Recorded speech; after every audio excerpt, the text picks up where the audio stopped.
Esta e a próxima semana estarei eu a pregar. Nas seguintes vão ter semanas todas a família Cid. Por acaso vão ser 3 semanas. Vai ser o Bernardo na primeira semana, Bernardo Cid, depois o João Cid e depois o Joca por fim. Não foi nenhum complô com a família Cid, mas calhou assim desta maneira e graças a Deus por eles. Então serão eles que seguirão. Para a semana ainda estou cá e serei eu a pregar. Bem, hoje eu vou trazer-vos um tema que já outras vezes o trouxe. E eu às vezes quando repito alguma passagem, algum tema, é porque eu acho que de facto há algumas coisas ainda não estão bem compreendidas em relação a ele. Hoje em particular venho com o tema do pastor ou presbítero, pluralidade, funções e qualificações. E porquê é que eu voltei a este tema? A semana passada eu dei-me conta, embora eu agora não tenha redes sociais, uso as da Brenda e tenho desculpa em Twitter. Criei agora há pouco tempo Twitter e dei-me conta que a semana passada foi, e aliás o pastor Samuel já me tinha falado disso, o Samuel Quimputo, o Dia do Pastor. Ora, nós aqui não celebramos dia de nada, mas eu sei que há igrejas que é o dia da mãe, do pai, da criança, do cão, do periquito. É o dia de tudo e mais alguma coisa. Nós não temos aqui, e eu também não pretendo instituir o dia do pastor, não vai haver. Mas como fiz das outras vezes, em algumas dessas épocas, eu falei um pouco sobre o papel da mãe, o papel do pai, ou whatever. Em cada um destes casos, de facto, uma vez ou outra, aproveitei a voltar a estes temas. E em particular, de facto, este tema volta-se-me a parecer necessário. Porque, sabem, se não houver uma clara compreensão daquilo que é o meu papel enquanto pastor da igreja e futuros presbíteros, eu tenho orado e tenho trabalhado para que venhamos a ter mais presbíteros, a igreja pode se desresponsabilizar no seu papel e os pastores depois também próprios não aguentarem e depois nem ninguém quer ir para o ministério. Aliás, eu tenho visto 2 tipos de igrejas em Portugal, se eu pudesse resumir desta maneira. As igrejas em que têm pastores que são autênticos empresários, que não fazem grande coisa e vivem à grande, e eu conheço vários casos assim, e as outras em que o pobre coitado trabalha que nem um desalmado e a igreja pensa simplesmente, é o assalariado, ele tem que fazer tudo. Não é bem o caso aqui, graças a Deus, nós temos tido um bom rumo. A igreja passou também durante uns anos em que todos vocês tiveram que se chegar à frente, então a igreja tem sido bastante participativa, mas eu ainda quero mais participação vossa em alguns aspectos que são bíblicos e necessários, mas eu tenho muitas graças a dar. Aliás, nós quando temos aqui algum evento na igreja, eu não preciso dizer nada. Eu não sou muito bom líder, às vezes as pessoas elogiam-me, correu tão bem, determinada coisa que fizeram, eu disse, não fui eu, a igreja move-se mesmo e mexem-se e preparam as coisas e graças a Deus vocês têm sido bastante cooperantes. Então, começar com algumas questões e basicamente vamos rever aqui algumas coisas que já vimos outras vezes, algumas que já vamos falar um pouco mais a fundo. O que é um pastor? O que é que deveríamos esperar de um pastor ou um presbítero? Até vocês sabem que eu não aprecio muito a palavra pastor em certa medida porque tem algumas conotações erradas nos dias de hoje e vamos também ver isso. E qual a responsabilidade da igreja também perante esse mesmo pastor? Não vou pôr todas as responsabilidades, vou pôr algumas essenciais. Alguns inclusivamente até acham o pastor só prega. Mas o pastor não faz mal, o pastor só prega. Eu vou-vos dizer, era possível o pastor, se nós tivéssemos uma quantidade grande de presbíteros, era muito bom termos um que pudesse, ou 2, estivessem só dedicados ao ensino. Porque eu vou-vos dizer, o ensino gasta-se muito tempo a preparar bom ensino. Eu há semanas, e vou-vos ser franco com uma semana de hoje, que eu não tenho tempo de preparar um sermão de raiz. Não sei se isto vos choca, mas 20 a 25 horas para preparar um sermão de raiz, tu não consegues fazer se tiveres que dar atenção a uma série de pessoas. Ok? Então, mas à frente vamos ver um pouco sobre isso. Às vezes eu ouço as pessoas a dizer, e ainda ontem alguém, nós agora reiniciámos aquele curso de como entender a Bíblia no devocional, eu mudei agora o nome que é para não ser tão assustador, e tínhamos lá uma série de novas pessoas que, aliás, foram eles que puxaram por mim, que queriam realmente começar, algumas pessoas que me falaram nessa possibilidade, e então eu abri de novo a formação, e alguém até orava por mim, a dizer, oramos pelo pastor que... E não era ninguém daqui, e também não disse nada de errado. Oramos porque sabemos que é a profissão mais difícil, se pudéssemos chamar a profissão mais difícil da terra. E alguns falam dessa maneira. E eu às vezes tenho refletido e pensado, eu que estou no ministério há 5 anos e que melhor do que nunca percebo o que é estar no ministério, e já pregava há 13 anos, e sou filho de pastor. E até isso vou-vos dizer, ser filho de pastor não é a mesma coisa que ser pastor. Talvez a segunda pessoa que melhor compreende o que é a vida de um pastor é esta senhora aqui à frente, é aquela senhora ali atrás e uma senhora que com a graça do Senhor já está com ele a irmã Francisca. Ou seja, as esposas de pastor são certamente as pessoas que melhor entendem o que é a vida do pastor. Mas eu lembro-me de alguém ter dito, isto é só a introdução, entretanto já vamos às passagens, mas alguém ter orado por mim, pronto, e há muita gente que tem essa ideia, é o trabalho mais difícil do mundo. Eu vou-vos dizer, não sei se é assim o trabalho mais difícil do mundo. Vamos pensar, alguém que trabalha numa mina de carvão, sob condições horríveis, eu não acho que assim a vida pastoral seja assim tão má. Eu acho que tudo depende do contexto e do quanto o pastor se dedica ou não, e até do quanto o pastor tenta gerir as coisas por forma a conseguir sobreviver à situação. Então, eu vou-vos dizer, pode ser uma vida muito fácil ou uma vida muito difícil. Eu acho que os pastores são, e não só, acho que qualquer ser humano, e às vezes entre nós, parece que nós só gostamos de falar, eu sou muito trabalhador, esforçamos-nos muito, nunca ninguém gosta de falar das suas preguiças. Eu só conheci uma pessoa que de facto falava sinceramente quando se sentia preguiçosa, e eu sei que era uma pessoa que não era nada preguiçosa. Eu falei da irmã Francisca, ela uma vez dizia isso. Mas a maioria de nós parece que só gostamos de gabar o nosso, somos muito trabalhadores, sempre muito ocupados. Eu vou-vos dizer, o pastor às vezes também é preguiçoso. O pastor às vezes trabalha uma semana que nem um louco e não dá atenção nenhuma à sua família e dá cabo da sua saúde, mas às vezes também tem momentos de preguiça. Há de tudo. Ou sou eu? Eu sei que alguns gostam de passar pelos, como é que se diz, os mais trabalhadores do mundo. Toda a gente passa por tudo um pouco. E vou dizer, no ministério não é diferente. Vocês têm várias profissões e cada profissão tem as suas dificuldades e os seus benefícios. Então eu vou-vos dizer, na vida pastoral acontece o mesmo. O que é que eu sinto mais difícil eventualmente? Às vezes noites sem dormir, a pensar nas vossas vidas, nas vossas dificuldades, no meu próprio pecado, no pecado dos outros, porque eu continuo a ser uma pessoa que também luta contra o seu próprio pecado. A adoração que uns têm pelo pastor, que às vezes fazem uma vénia, uma veneração, honrarias, e outros completamente uma desconsideração total. Nós vivemos de extremos o tempo todo. Há coisas às vezes difíceis, às vezes há momentos que só ouvimos críticas o tempo todo, parece que nunca nada é bem feito, às vezes estamos à vontade, ok, pronto, somos o pior do mundo, é melhor parar com tudo e que venha outro que faça algo melhor porque de facto cansa. E talvez a única coisa que vocês conseguem avaliar com mais consistência sobre um pastor é aquilo que ele fala de um púlpito. Porque eu vou-vos dizer, avaliar o trabalho de um pastor, pelo quanto ele passa tempo convosco, é das injustiças maiores que eu tenho sentido aqui dentro às vezes. E não é só aqui, em qualquer lado. Se eu passar o meu tempo todo em torno da casa de cada um de vós, eu não vou ter tempo para preparar os sermões. Outro aspecto ainda, já me tem acontecido às vezes fazerem-me observações que dá a sensação que alguns pensam que eu não visito ninguém, não estou com ninguém, quando eu até passo muito mais tempo do que imaginam.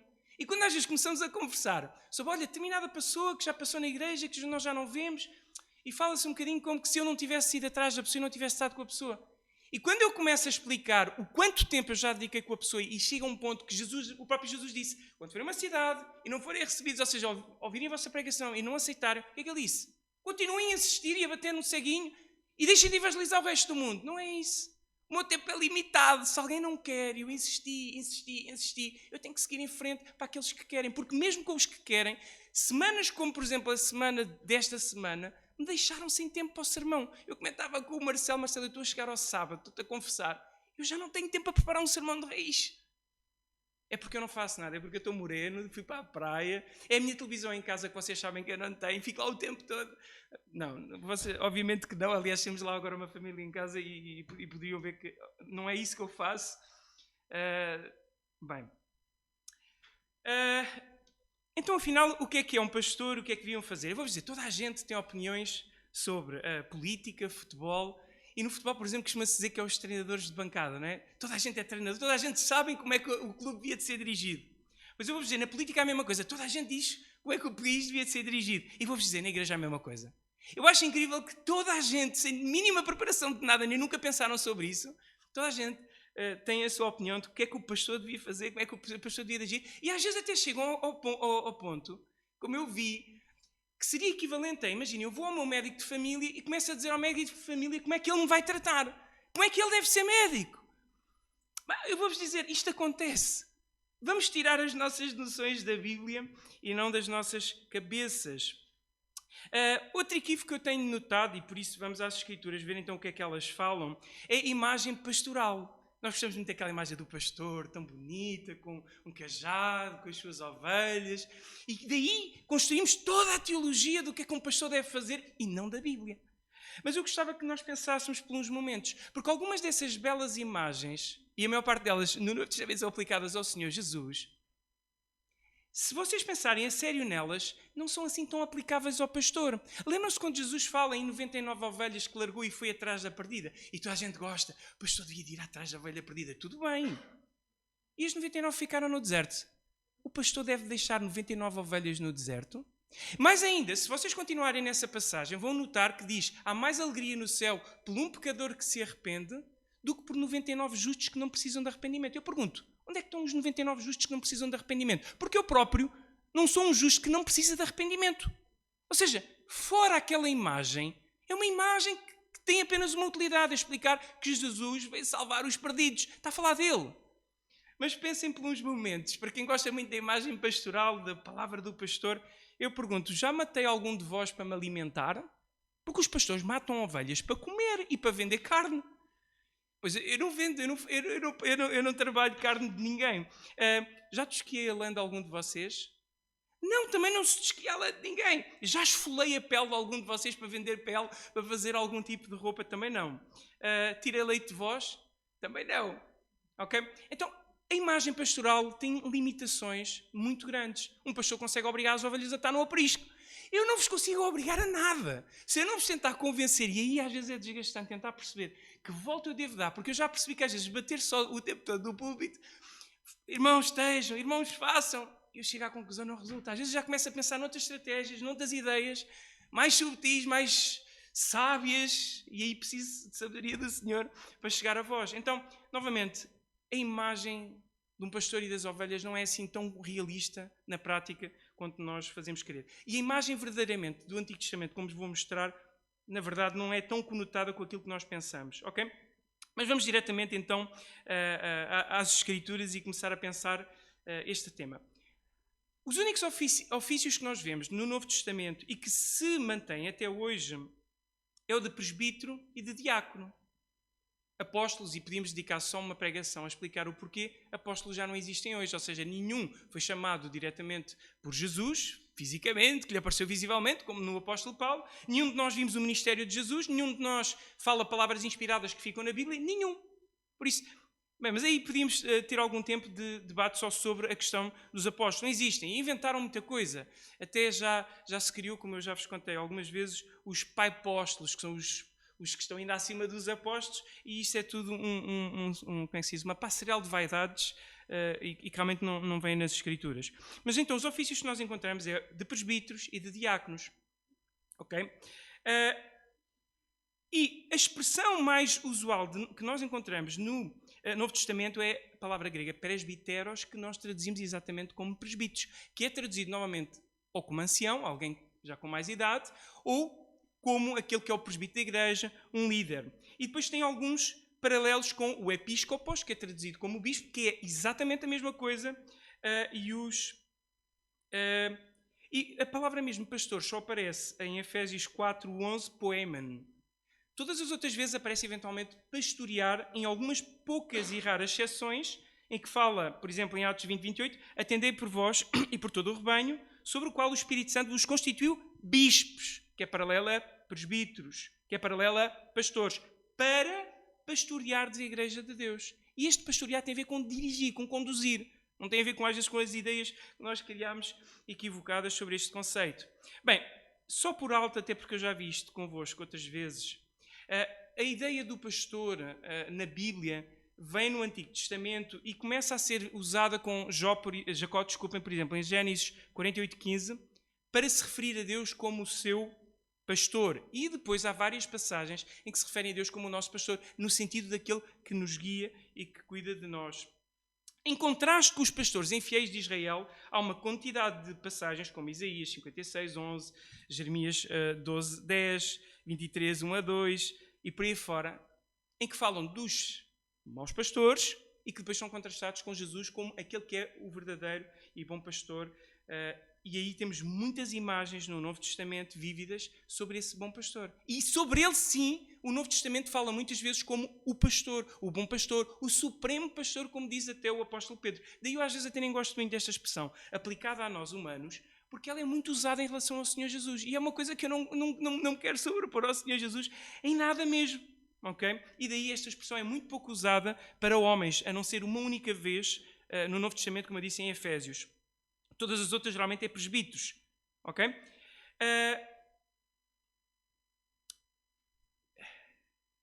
Algumas das passagens do Novo Testamento, como por exemplo João 10, 11, diz o próprio Senhor Jesus: eu sou o bom pastor dá a vida pelas ovelhas. Em Hebreus 13, 20 diz: ora, o Deus da paz, que tornou a trazer dentre os mortos a Jesus, nosso Senhor, o grande pastor das ovelhas, pelo sangue da eterna aliança. 1 de Pedro 2, 25. Porque estáveis desgarrados como ovelhas, agora porém vos convertestes ao pastor e bispo da vossa alma. 1 de Pedro 5, 4. Ora, logo que o supremo pastor se manifestar, recebereis a imarcessível coroa da glória. Ou encontrem outra passagem que se refira a nós humanos. Só há uma. Efésios 4. E eu sei isto porque eu estudei grego durante 2 anos e já fui muito a fundo sobre este tema e vi todas as ocorrências e só há uma no Novo Testamento. Uma e uma só. Todas as outras o que aparece eventualmente é o verbo, mas com o sentido de liderança. Okay? Porque esta é uma expressão que já vinha do Antigo Testamento, referindo-se a pessoas que dirigiam o povo. E quando vocês vão a essas passagens de direção do povo no Antigo Testamento, o grande erro deles, e nós vimos isso também em Malaquias, não foi porque não passaram o tempo todo na casa dos crentes. Nunca tu vais encontrar essa exortação da parte de Deus para os pastores. A exortação aos pastores foram porque eles não ensinaram como deviam de fazer. Primeiro, não buscaram a Deus como deviam e não ensinaram como deviam. Porque a principal função de um pastor, e eu sei que alguns não concordam, e por amor de Deus, parem de chatear a cabeça com isto. Provem pelas Escrituras. Eu tenho, no fim, tempo para vos dedicar a todos vós. Provem pelas Escrituras o contrário. Mas que não seja da vossa cabeça e não seja de o pastor fulano tal fazia assim, o pastor fulano tal fazia aquilo outro. As Escrituras são a nossa autoridade. Não é o exemplo de outras pessoas e não é aquilo que a nossa cabeça diz. Se vocês me provarem pelas Escrituras algo diferente do que eu estou a dizer, então vamos ver. Eu não estou a dizer que o pastor não anda com os irmãos. Eu estou convosco várias vezes. Principalmente com aqueles que mais precisam. Os que nos chegam. São aqueles que eu dou mais atenção. Ok? Mas não é porque eu sou pastor. É porque eu também sou crente. E todos os crentes, como vamos mostrar até ao fim, têm a responsabilidade de cuidado mútuo. Ok? Outra expressão também usada no Novo Testamento e que às vezes é traduzida como pastores, mas não é de facto pastores, a expressão, e aliás a maioria das traduções até parece guias, é Hebreus, por exemplo, 13:7, 13:17 e 13:24, em que diz: lembrai-vos dos vossos guias, os quais pregam a palavra de Deus, considerando atentamente o fim da sua vida e imitai a fé que tiveram, que pregam a palavra de Deus. O foco deles não é entreterem-se na casa dos crentes. Por muito que isso soa estranho, e dito isto por mim, até podiam pensar: meu Filipe está-se a querer inibir de estar na casa. Qual de vocês já me convidou para ir à sua casa e depois eu não fui? Quando vocês me convidam, eu vou. Eu não vou estar-me a fazer convidado o tempo todo.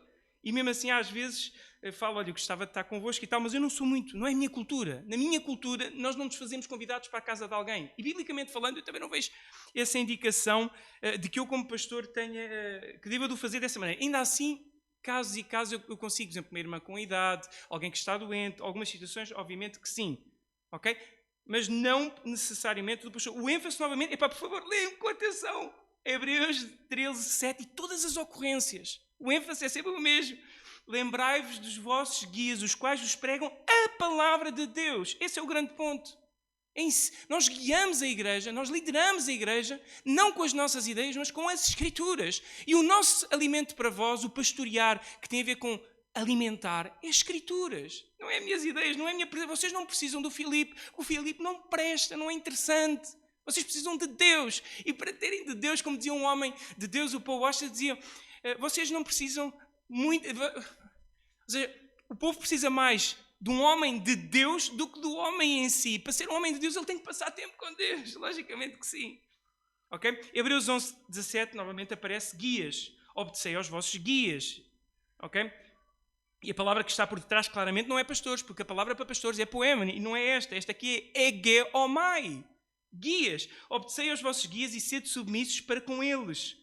Pois velam por vossa alma, como quem deve prestar contas, para que façam isto com alegria e não gemendo, porque isto não aproveita para vós. Este é o papel deles. Hebreus 13, 24. Saudai todos os vossos guias. E sempre fala no plural. Reparem que no Novo Testamento, e já vamos falar um pouquinho mais à frente sobre isso, sempre no plural. Não é natural, não é humanamente saudável um homem estar sozinho à frente de uma igreja. Não é. Por isso eu tenho trabalhado bastante para motivar a que mais gente se chegue à frente para estudar as Escrituras, para se preparar para que a igreja os possa reconhecer como eventuais presbíteros na igreja, porque eu não devo estar sozinho. Ok? Saudei todos os vossos guias e sempre plural o tempo todo. É massivo no Novo Testamento. Não há nenhuma evidência de um só pastor numa igreja, excetuando um caso em Apocalipse, nas cartas às igrejas, que fala ao anjo e que alguns acham que era o pastor. Não é.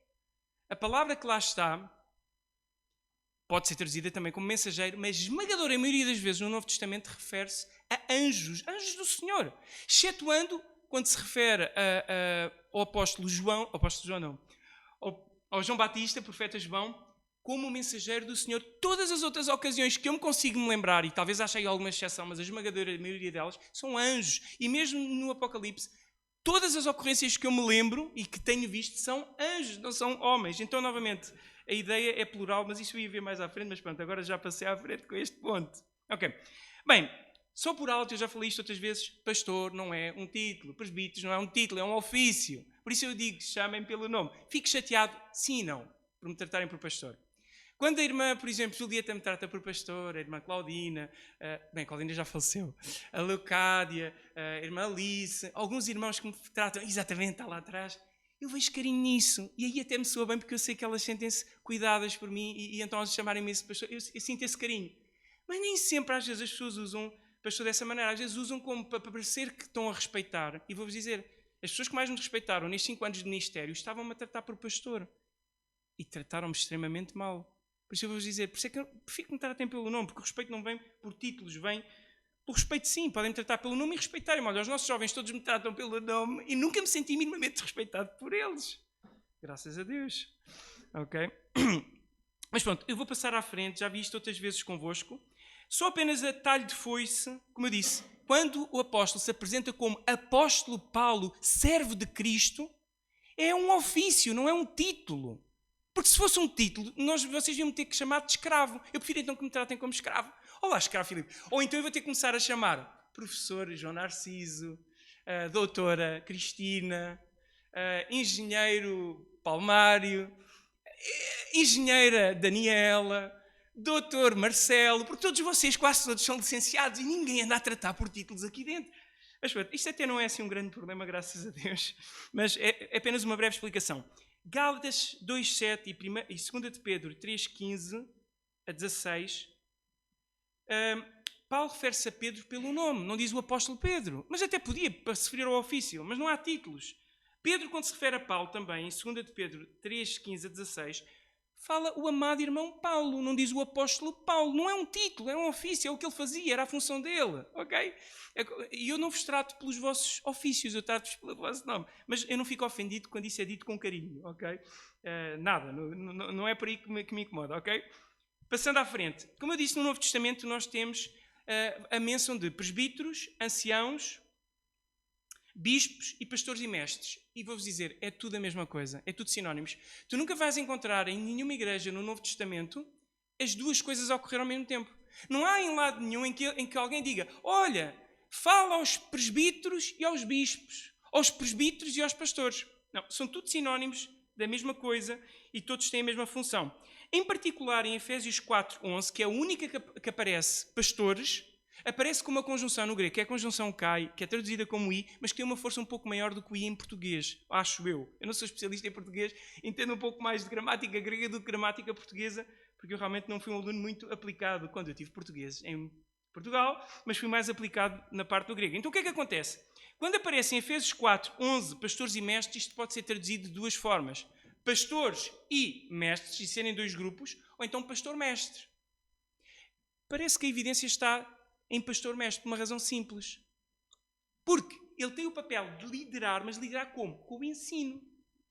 Todos os presbíteros dentro da igreja, uma das principais características para alguém poder ser presbítero, diferente de alguém para poder ser diácono, a principal é ser hábil nas Escrituras. Apto nas Escrituras. Porquê? Porque eles são quem ensinam a igreja e quem dirigem a igreja com as Escrituras. Não com as suas ideias, mas sim com as Escrituras. Por isso é que a ideia do pastor e mestre tem a ver com isso. Uma liderança, mas uma liderança com Escrituras.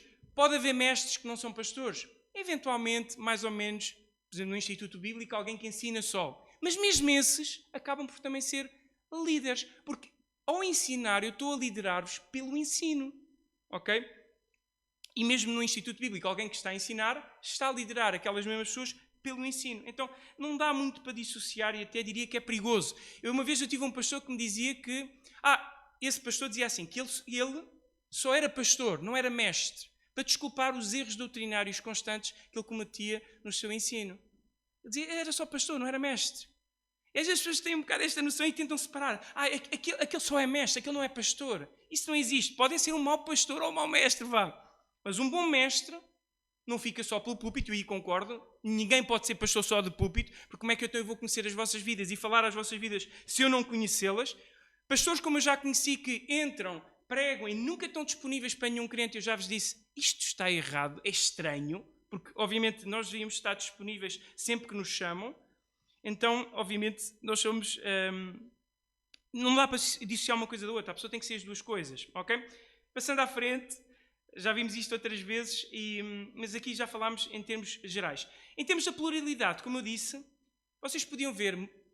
Notem, tomem atenção, agora leiam o Novo Testamento nas próximas vezes e notem, alguma vez encontram apenas um presbítero na igreja? Como eu disse, não. O que nós vemos em Atos 14, 23 é, na primeira viagem de Paulo, e diz o seguinte, e provendo-lhes em cada igreja a eleição de presbíteros, eram eleitos, depois de orar com jejuns, os encomendavam ao Senhor em que haviam crido. Se formos a ver, havia eleição de presbíteros, é pluralidade, nas mais diversas igrejas. E agora aqui eu gostava de fazer uma observação. Eu ouvi de amigos meus pastores e que depois contrapus a situação e eles ficaram a pensar e agora concordam comigo, é que como dizem, e podem abrir 1 Timóteo 3,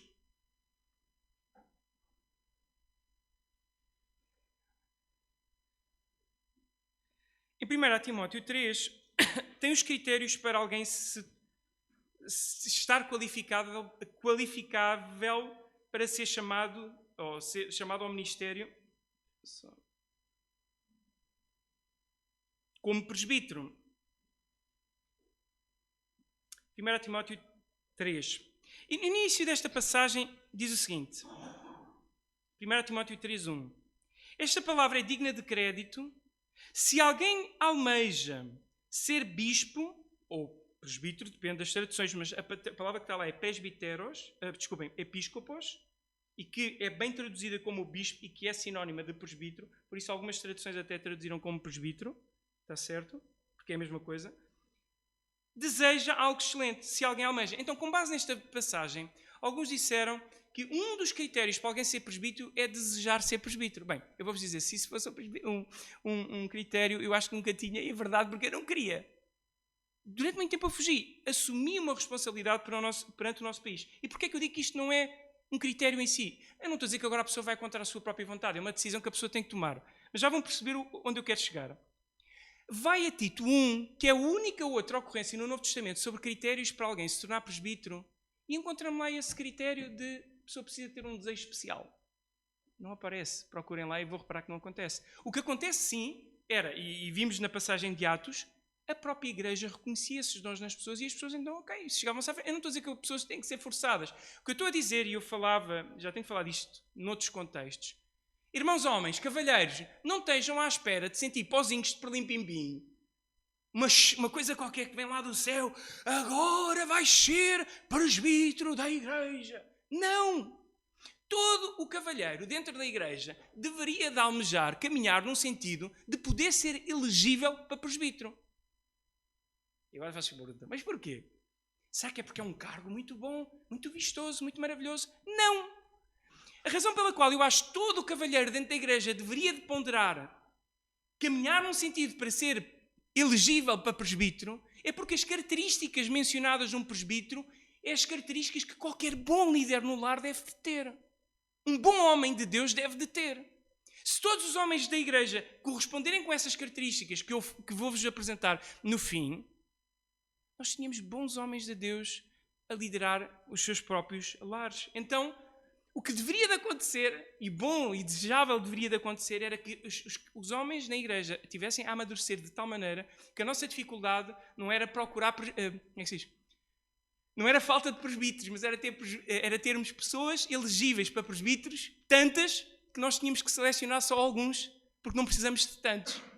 Aqui, desculpem, cavalheiros, eu tenho que bater um bocadinho em nós mesmos, como homens, temos que chegar à frente, estudar as Escrituras, porque, de facto, precisamos de mais gente no ministério. Deixem-me ver quanto tempo temos. Estão a acompanhar? Estão cansados? Não? Senão eu vou dividir isto em duas partes. Até aqui, acompanharam?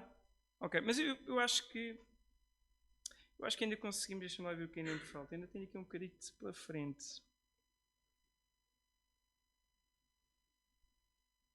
Eu vou dividir, e vamos fazer isto mais leve, vou dividir e vou deixar para a semana. Então, para a semana, o que é que nós vamos ver? Quais são as funções dos presbíteros? Vamos ver que são devotados à oração. E nunca ninguém me perguntou se eu ando a orar suficientemente. Nunca ninguém me perguntou se eu ando a estudar a Bíblia o suficiente. Mas sempre se preocupam se eu andei a passear na casa dos crentes o suficiente. E digo passear, porque volto a dizer, o que eu faço durante a semana, e aqui talvez é a parte mais injusta de um pastor, para os dois sentidos. Se eu não visitar ninguém e não fizer absolutamente nada, a maioria de vocês nem se dá conta. Agora temos lá pessoas em casa, mas quando não está ninguém em casa, vocês não fazem ideia se eu fiquei o dia todo a dormir. Ou se fui para a praia. Como é que vocês sabem disso? E alguns o fazem. Mas se eu trabalhar a semana afincadamente como é que se diz? De fio a pavio, a maioria de vocês também não se vai dar conta de quase nada. E eu poderia sentir-me tentado a vir nas reuniões de oração ou até nos cultos gabar o que é que anda a fazer ou deixar de fazer. Eu tenho esperado que sejam as próprias evidências que venham para cima e então se evidencie se faço trabalho ou não. Mas às vezes cansa-me, às vezes, francamente, e é uma das coisas que me entristece, é que se eu não estou com todos vocês o tempo todo, porque eu não consigo estar com todos, nem Jesus, reparem, Jesus é Deus. E Jesus não teve o tempo todo com toda a gente. Jesus esteve com 12 mais tempo do que teve com os outros. Dentro dos 12 houve 3 que estiveram mais próximos e dentro desses 3 houve um que ainda esteve mais próximo. João. Jesus não andou a fazer aquilo que às vezes as pessoas esperam dos seus pastores. E quando alguém vier de novo, e é diferente. Por exemplo, a Cristina, o João Arcésio, conversamos e outros irmãos, mas principalmente eles os dois, e às vezes vão-me alertando, olha, aquela pessoa está ali com aquela situação, e isso eu agradeço. Mas quando às vezes vem aquela ideia de que o pastor é que tem que ir a toda a gente, eu tenho que se calhar lembrar a congregação, irmãos, esse papel não é do pastor. Isso é do corpo. E vamos ver isso para a semana.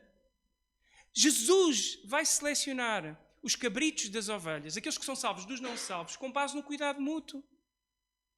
E é mais fácil, irmãos, e eu sei que esse é o problema, mas para a semana vamos ver isso com mais calma. É mais fácil darmos os nossos dízimos para a igreja e dizer agora o pastor faz tudo e eu fico encostadinho, recostado e não faço mais nada. E por isso, lá está, subcarrega sempre as mesmas pessoas e as igrejas depois não vão conseguir fazer grande coisa. Isto é trabalho de todos. Mas novamente, para a semana o que é que nós vamos ver? Funções do pastor, devotados à oração, devotados também à parte do ensino, e vamos ver a centralidade do ensino como a grande função realmente dos pastores. Cuidar da vida espiritual, lá está, através do ensino. Lideram a igreja, e isso também vamos ver, e como. Em particular, lideram através do exemplo. Por isso, se eu quero vos motivar a evangelizar, eu tenho que ser exemplo. E tenho procurado ser e tenho sido. Okay? Se eu quero vos motivar a meditar nas Escrituras, eu próprio tenho que meditar. Se eu quero vos motivar à oração, eu próprio tenho que a orar. Se eu quero vos motivar a crescer em santidade, eu próprio preciso crescer em santidade. Se eu quero vos motivar a visitarem os irmãos e a cuidarem dos irmãos, eu tenho que cuidar dos irmãos. Então a razão pela qual eu cuido dos irmãos, eu visito os irmãos e aceito os vossos convites, é porque eu tenho que ser exemplo para a congregação. Não é porque eu sou pastor. Porque isso não é um papel específico do pastor. E se alguém encontrar algum texto na Bíblia que eu nunca vi, mostrem-me, por favor, porque então eu aí terei todo o prazer, no próximo fim de semana, dizer, olha, irmãos, eu estava enganado, encontramos aqui uma passagem que eu não tinha reparado. E pode haver, mas eu não me lembro, já li muitos livros sobre isto, ok? Então vamos ver, como eu disse,